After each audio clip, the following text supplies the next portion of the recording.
Dan untuk mengetahui curahan hati pasien bernomor sandi ataupun bernomor 10 itu, sudah bergabung lewat sambungan telepon kami dengan RRP yang merupakan pasien positif terinfeksi virus corona. Selamat malam, kami akan sebut inisial ya, Mas R kalau begitu. Selamat malam.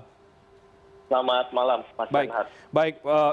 Sebelum kami bicara jauh soal apa motivasi atau apa yang melatar belakangi Anda menulis surat terbuka terhadap Presiden Joko Widodo, kami ingin tahu dulu bagaimana kemudian kondisi kesehatan Anda sampai dengan hari ini. Alhamdulillah kondisi saya semakin membaik, kemudian memang infusan saya sudah dicabut, jadi dibandingkan dengan ketika pertama kali saya diisolasi, jauh sangat baik kondisi saya. Oke, jadi Anda sudah berapa lama diisolasi sejak Anda dinyatakan positif COVID-19? Saya sudah diisolasi bahkan sebelum dinyatakan positif COVID-19 dan hari ini total sudah 20 hari saya diisolasi. Oke, dan 20 hari Anda belum dinyatakan sembuh ya oleh pihak rumah sakit? Betul, belum dinyatakan sembuh karena pihak rumah sakit memerlukan bukti fisik resmi surat untuk bisa menyatakan bahwa saya sembuh. Oke. Meskipun Anda secara fisik merasa sehat-sehat saja sebetulnya?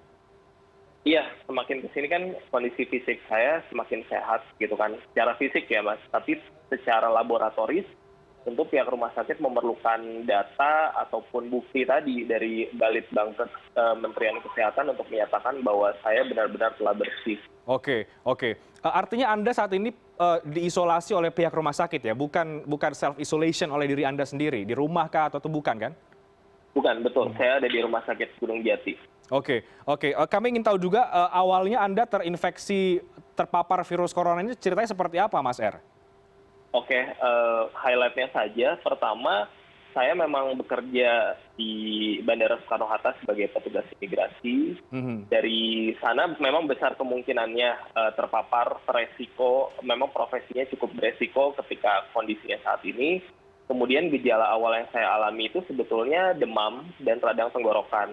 Nah, gejala ini jujur saya sendiri kaget ya, karena selama ini kan kita memperoleh informasi dari media bahwa gejala yang biasa ditunjukkan itu lebih ke arah batuk, kemudian mungkin flu, badan lemas, tapi saya sama sekali tidak mengalami gejala tersebut gitu. Jadi saya menduga awalnya justru saya tipes, saya ke Cirebon untuk memeriksakan diri, ternyata darah saya normal, tetapi pihak rumah sakit cukup kritis pada waktu itu. Mereka meminta saya untuk, karena mereka tahu bagi profesi saya dan di mana saya bekerja, akhirnya mereka meminta saya untuk melakukan ronsen dan CT scan. Dari situ baru kelihatan bahwa di paru-paru sebelah kiri saya itu ada infeksi. Cuma belum bisa disimpulkan penyebab infeksi itu apakah dari bakteri atau dari virus gitu. Nah, cuma dari dugaan itu akhirnya saya dinyatakan saya harus diisolasi. Oke. Sampai kemudian Anda dinyatakan positif COVID-19 dan ini sudah hari ke-20 Anda diisolasi di rumah sakit di wilayah Cirebon. Kita kemudian sekarang membahas soal surat terbuka Anda terhadap Presiden Joko Widodo dan juga Menteri Kesehatan, Dr. Terawan. Kami sudah baca tentu surat Anda, tapi kami ingin gali lebih jauh apa yang melatar belakangi Anda kemudian menyatakan secara terbuka, menulis surat terbuka, Anda unggah di media sosial Anda untuk Presiden dan juga Menteri Kesehatan berkaitan dengan penanganan virus corona di Indonesia? Iya, pertama saya adalah pasien yang dirawat paling lama di RSUD Gunung Jati dibandingkan dengan pasien lain. Hari ini saya sudah menyentuh hari ke-20. Kemudian dari 20 hari saya di sini tentu saya melihat apa fakta kondisi di lapangan gitu, kendala yang saya hadapi. Awalnya saya pikir ini kendala yang cuma saya saja hadapi, tapi kemudian setelah berdiskusi dengan pasien lainnya yang masih menunggu status sebetulnya negatif atau positif, dan juga saya berdiskusi dengan manajemen rumah sakit, kemudian dengan tim medik gitu. Akhirnya saya mengetahui bahwa saat ini kondisi atau tantangan terbesar kami sebagai pasien dan rumah sakit itu adalah menunggu hasil swab. Yang mana memang sangat lama sekali keluarnya gitu. Oke, jadi menanti hasil swab yang sangat lama. Nah, ketika Anda menanyakan kepada pihak rumah sakit, apa jawabannya? Karena kan tentu ada prosedur, ada tahapan-tahapan sampai kemudian kita bisa mengetahui hasil swab tersebut, atau bagaimana? Betul. Jadi saya juga menanyakan alur koordinasinya itu seperti apa. Yang memang pihak rumah sakit sampaikan kepada saya adalah mereka pun masih menunggu dari dinas kesehatan. Nah, saya coba untuk menggali ke dinas kesehatan sebenarnya tantangannya di mana gitu kan. Nah, pihak Dinas Kesehatan sendiri itu sampai datang ke Jakarta, ke Balitbangkes Kementerian Kesehatan untuk jemput bola.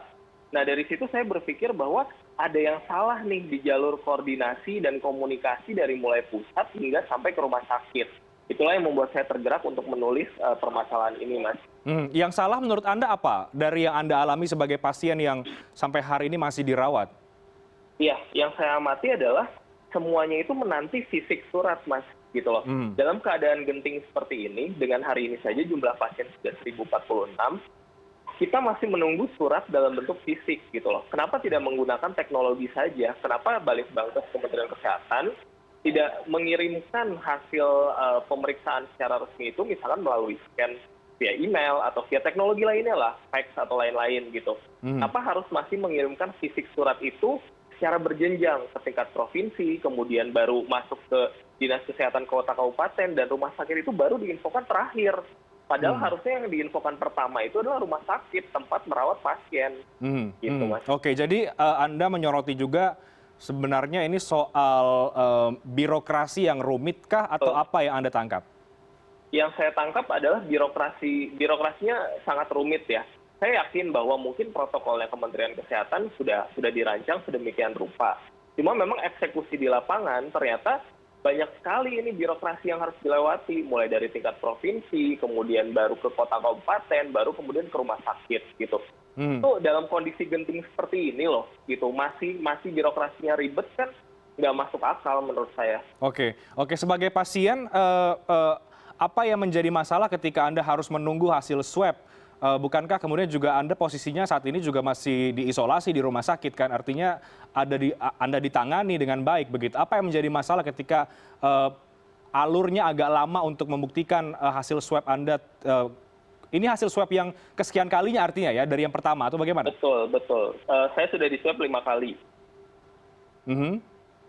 Kemudian yang pertama saya amati sekali adalah hasil swab itu kan sebenarnya adalah pegangan ya, Mas, untuk semuanya, untuk rumah sakit, untuk tim medik di sini, kemudian untuk saya pribadi dan keluarga. Bagaimana mungkin dokter itu bisa memberikan treatment yang tepat ketika mereka belum tahu status pasien itu positif atau negatif. Semakin cepat mereka mengetahui status pasien itu negatif, tentu akan ada obat-obat yang diberikan. Misalnya obat kloroquine yang saya terima, kemudian obat paru-paru, antivirus, dan lain-lain. Itu kan baru bisa diberikan ketika status positif itu sudah keluar kan. Gitu. Kemudian bagi pihak keluarga misalnya, keluarga itu juga menghadapi stigma, Mas. Stigma dari masyarakat bahwa salah seorang anggota keluarganya terinfeksi corona, bagaimana nih status keluarganya? Apakah juga ikut statusnya positif atau negatif? Kita kan butuh kejelasan itu. Kalau hasil swabnya sudah keluar dan ternyata negatif, tentu keluarga bisa menginfokan kepada RT, RW bahwa sudah bersih, sudah clear nih masalahnya, dan saya bisa kembali lagi ke lingkungan tempat tinggal saya. Jadi sebegitu pentingnya hasil swab ini, Mas, gitu yang saya amati. Oke, jadi Anda sudah di swab 5 kali dan terakhir di swab ada hasilnya yang Anda terima itu hasil swab yang keberapa? Hasil swab yang kedua, dan hasil swab kedua itu dilakukan pada tanggal 10 Maret 2020. Oke. Itu Anda terima tanggal 10 Maret ya? Tanggal 10 itu di swab, kemudian hasilnya keluar tanggal 14. Oke, artinya ada sekitar 4 hari setelah Anda di swab, baru kemudian ada hasilnya. Oke, setelah Iya, swab betul. ketiga dan kelima, berarti sampai dengan mau akhir bulan Maret ini, Anda belum mendapatkan hasil itu?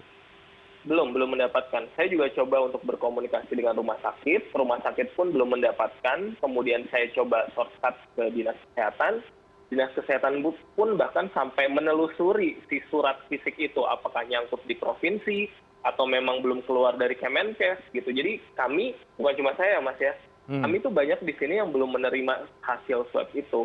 Oke, artinya Anda tidak sendiri ya, ada pasien-pasien lain di rumah sakit yang Anda dirawat juga menanti hasil swab yang sudah sejak lama. Ini yang menanti ini apakah yang memang sudah dinyatakan positif atau masih menunggu hasil apakah mereka positif atau tidak? Masih menunggu statusnya PDP. Jadi mereka juga masih belum tahu apakah mereka itu positif atau negatif. Padahal sudah dirawat beberapa, ada yang lebih dari 10 hari gitu kan. Jadi itulah yang melatar belakangi saya mewakili pasien-pasien yang lain setelah kami berdiskusi kemarin untuk menuliskan surat terbuka ini. Oke.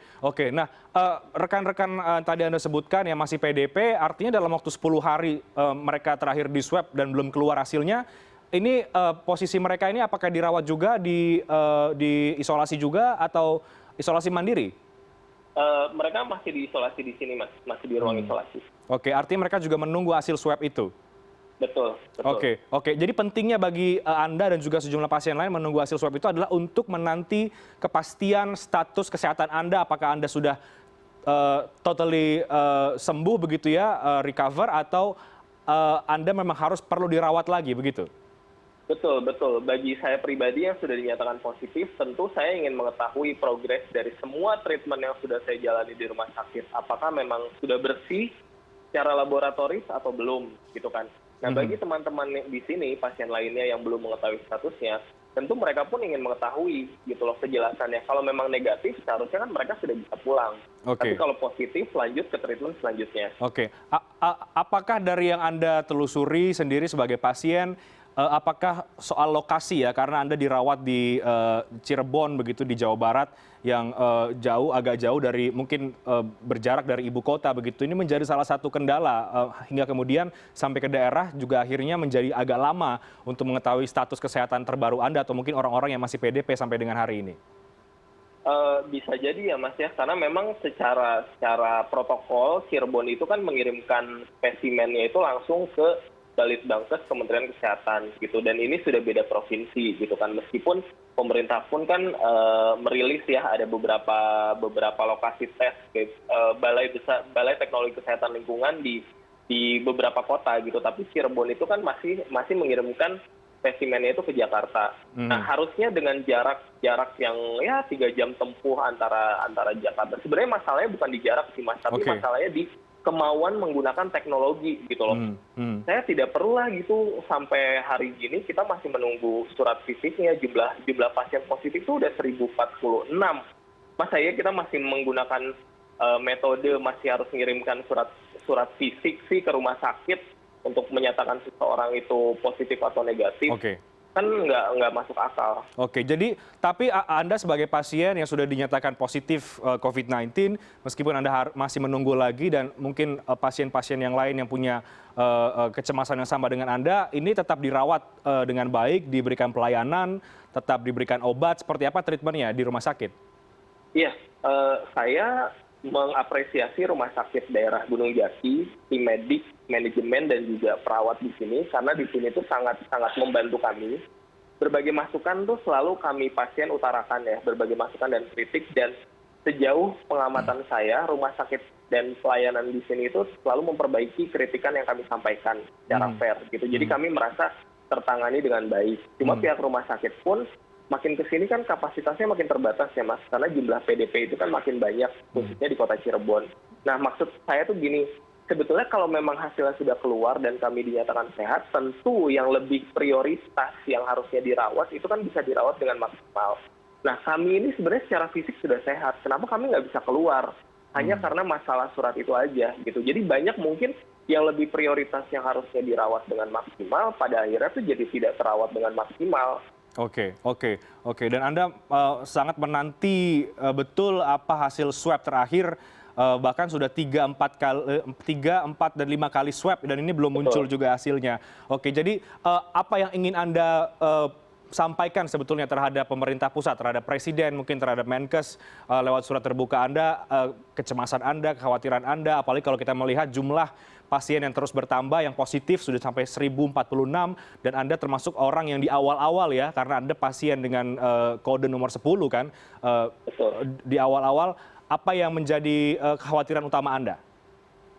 Yang pertama adalah saya sih berharap atau ya melihat dengan kondisinya gitu, kalau kita masih berkutat dengan masalah birokrasi, persuratan, administrasi, hal yang sepele, malah tidak akan maksimal ya dalam penanganan pasien-pasien yang memang saat ini dirawat di ruang isolasi. Itu yang pertama. Jadi kenapa saya mengirim surat kepada Presiden dan juga kepada Menteri Kesehatan, karena saya berharap mereka kan adalah komando tertinggi gitu loh.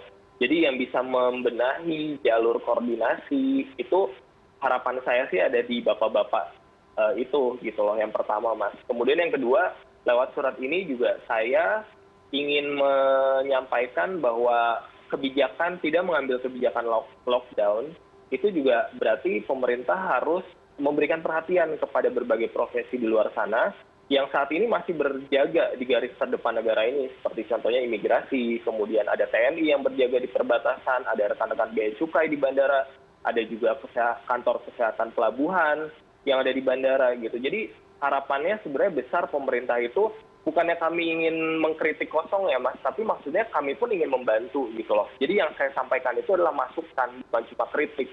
Masukan agar sama-sama kita membenahi protokolnya ini selama melewati masa-masa kritis ini. Ya, ya, karena berpacu dengan waktu dan jumlahnya terus bertambah sampai dengan hari ini. Terakhir, Mas R, untuk kondisi tenaga kesehatan, tenaga medis yang ada di rumah sakit Anda, bagaimana kemudian situasi di sana? Apakah memang sangat kewalahan atau ada kekurangan ADP misalnya atau seperti apa? Iya, kalau kondisi tenaga medis di sini yang saya lihat memang terus menerus diimprove ya gitu, karena jumlah pasien juga kan semakin bertambah, otomatis secara manpower juga terus ditambah. Cuma untuk masalah APD, saya pun berdiskusi dengan pihak rumah sakit bahwa betul memang pemerintah pusat itu sudah memberikan bantuan, jumlahnya adalah sekitar 100 unit. Nah, tapi dari pengamatan saya dalam sehari itu jumlah APD itu digunakan sebanyak minimal 8 APD gitu loh. Dan APD itu kan sekali pakai. Jadi kalau 100 bisa kita kalkulasikan hanya bertahan dalam hitungan hari, 10 hari maksimal gitu kan. Dan mereka sendiri sudah mulai mencari-cari opsi bagaimana nih untuk penyediaan APD. Makanya lewat surat ini saya juga ingin menyampaikan bahwa pada akhirnya komunitas di sini yang akhirnya bergerak untuk memberikan sumbangan kepada rumah sakit karena tahu kondisi rumah sakit itu seperti apa. Nah, harapan saya juga sebenarnya surat ini kalaupun dibaca oleh pemimpin daerah di sini itu bisa juga memberikan perhatian. Berkunjunglah ke rumah sakit, tengoklah kondisi rumah sakit saat ini, berinteraksilah gitu loh dengan manajemen rumah sakit, lihatlah kondisi kami di sini gitu. Meskipun cuma dari layar CCTV gitu, itu kan sangat perlu agar bapak-bapak pemangku kebijakan ini juga bisa merumuskan satu kebijakan terkait dengan APD ini, mungkin menggelontorkan APBD atau seperti apa teknisnya, itu saya serahkan ke Pak Wali Kota atau Pak Bupati. Oke, baik, terima kasih Mas R untuk berbagi cerita Anda dan juga menyampaikan apa yang kemudian menjadi kekhawatiran Anda, dan Anda menulis surat terbuka terhadap Presiden Joko Widodo dan juga Menteri Kesehatan. Sebagai Anda pasien positif COVID-19, kami tentu berharap segera hasil yang baik keluar dan Anda dapat dinyatakan sembuh total dan bisa pulang beraktivitas kembali. Dan tentu ini semoga juga menjadi perhatian bersama ya, baik untuk pemerintah daerah juga pemerintah pusat untuk setiap keluhan dan juga masukan terkait dengan penanganan COVID-19 di Indonesia. Terima kasih.